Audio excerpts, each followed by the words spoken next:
Hey everyone, and welcome back to another video. And in this video I'm going to be going over this Honeywell Home thermostat tutorial. Now this video is going to be particularly useful for individuals. Let's say that you just got a new home and you have a Honeywell Home thermostat installed. How do you actually go ahead and use this? Now this video is going to be short, sweet, and simple, guys. There's not going to be a lot of steps involved. Now in order to read your thermostat, let's first understand the numbers, okay?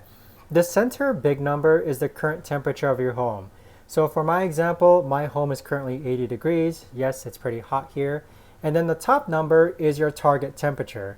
So in order to read this, basically it's 80 degrees in my home and I want it to be 74 degrees. So the top number is your target number. Now in order to turn on or off your AC or your heater, you need to click on the mode button and notice how it's at cool right now.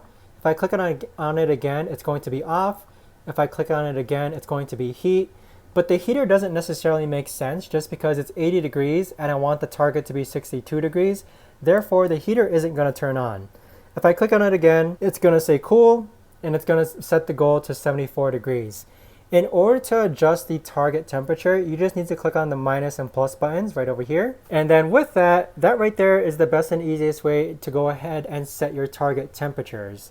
You could also adjust the fan settings. So right now I have the fan set to auto, or I can turn on the fan as well. And you also get a little indicator here showing you that the AC is currently turned on. And you also have the time set right over there as well. But that right there, guys, is the best and easiest way that I know of to actually go ahead and explain how to use the Honeywell Home thermostat. So I hope you guys enjoyed this simple and quick tutorial. If you guys have any questions, let me know in the comments down below.